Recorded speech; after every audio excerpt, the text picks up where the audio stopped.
Colonial Exhibition est une convention d'affaires qui dure depuis maintenant 10 ans sur Châlons-en-Champagne et qui a pour ambition de mettre en avant toutes les valorisations non alimentaires des ressources agricoles.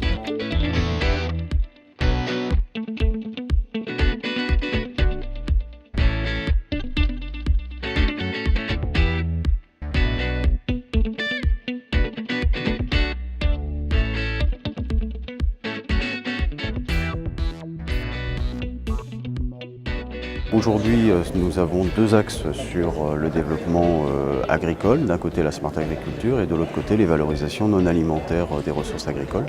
Sur le premier volet, nous avons un projet de cluster qui est en fait de rassembler les différentes forces vives, que ce soit les agriculteurs, les entreprises, les centres de recherche qui travaillent autour de l'agriculture connectée. Le deuxième volet, c'est les valorisations non alimentaires et plus particulièrement le développement d'une filière à partir d'un végétal, le miscanthus, sur lequel on a une approche vraiment du champ jusqu'aux différentes applications, c'est-à-dire des matériaux très concrets que l'on peut trouver aujourd'hui sur le marché.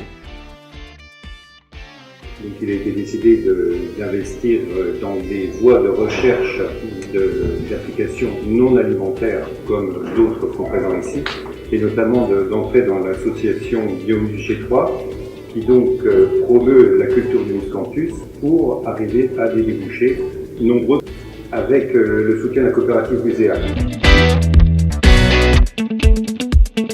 Il se passe des choses sans doute intéressantes autour du miscanthus. C'est une démarche assez riche, semble-t-il. C'est une plante sauvage, elle a beaucoup de potentiel, elle est peu connue aujourd'hui, peu implantée, mais elle a tout de suite intéressé les industriels, car aussi bien dans le domaine de la construction, les bétons, les parpaings, dans différents domaines de la plasturgie, la cosmétique, l'automobile, l'aéronautique certainement, il y a des applications qui sont en train d'être travaillées, qui marquent un réel intérêt avec le miscanthus. C'est sa valeur, on va dire, environnementale, puisqu'il peut être planté sur des bassins de captage, donc pas du tout en concurrence avec les terres alimentaires. C'est un rhizome, donc on le plante et pendant 15-20 ans on va le récolter. C'est une culture en décalé qui se plante et qui se récolte au mois de mars, donc là aussi c'est un atout supplémentaire. Adiplast est un compounder de matière plastique.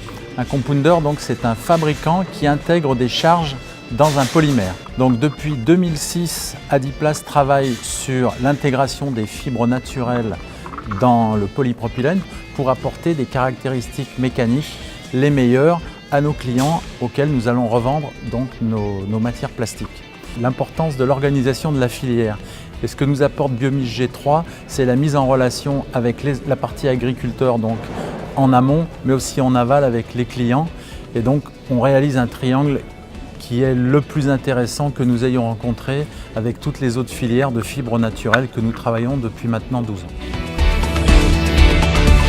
Tout cela, ça concourt bien sûr au développement économique du territoire dans lequel doivent être impliqués l'ensemble des échelons, que ce soit les agriculteurs, que ce soit les entreprises, que ce soit également les centres de recherche, de manière à ce que ça puisse être rentable pour tout le monde et que tout le monde puisse, dans cette optique de développement durable, y trouver son compte.